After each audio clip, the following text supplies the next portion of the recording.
পোস্ত নামটা শুনলেই আপামোর বাঙালির জিভে জল চলে আসে। কিন্তু এই পোস্ত খাবার সাথে জড়িয়ে আছে হৃদয় বিদারক এক কাহিনী। বাঙালিরা মাত্র ২৫০ বছর আগে নাকি এই পোস্তের স্বাদ প্রথম পেয়েছিল। তাহলে প্রথম থেকেই শোনা যাক পোস্তের সেই গল্প। মুঘল আমলে রান্নার স্বাদ বাড়ানোর জন্য আর গ্রেভি ঘন করার জন্য পোস্তর ব্যবহার করত মুঘলদের বাবুর্চিরা। জানা যায় সেই সময় চীন থেকে নাকি পোস্ত আমদানি করা হতো। পরবর্তীকালে আমাদের দেশেও আফিং চাষ শুরু হয়। আফিংয়ের বীজ ও ফুল নেশার কাজে ব্যবহার হতে শুরু হলো। তবে সেটি খুব কম ভারতের সব মানুষের নাগাল পেত না। তবে সম্রাট আকবরের নির্দেশেই নাকি বাংলায় বেড়েছিল পোস্তর চাষ। ১৭৫৭ সালে পলাশী যুদ্ধের পর থেকেই চীন দেশ থেকে আফিং আসার বিষয়টি ইংরেজদের নজরে আসে।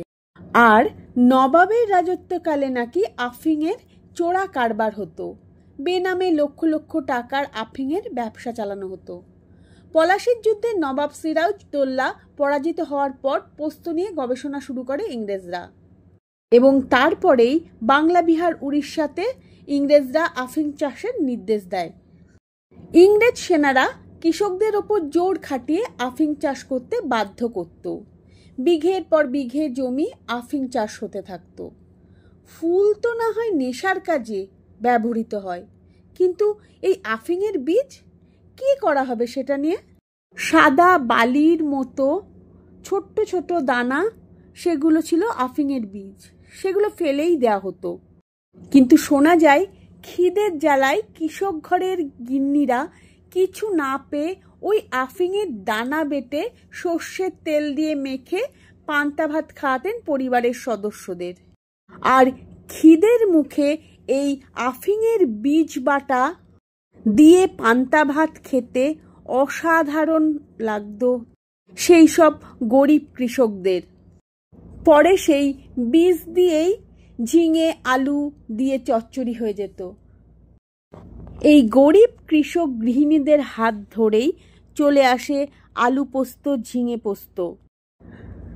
বাঙালি হেসেলে দারুণ এক আবিষ্কার। মুঘল বাবুর্চিদের রান্নাঘরে যে খসখস ব্যবহার করত গ্রেভি বানানোর জন্য, সেই খসখসই পরিণত হলো বাঙালি হেসেলের প্রিয় খাবারে। আর এখন পোস্ত বাটা থেকে আলু পোস্ত, ঝিঙে পোস্ত থেকে শুরু করে পোস্তর বড়া, সবই বাঙালির রান্নাঘরে ১ নম্বর স্থান করে নিয়েছে।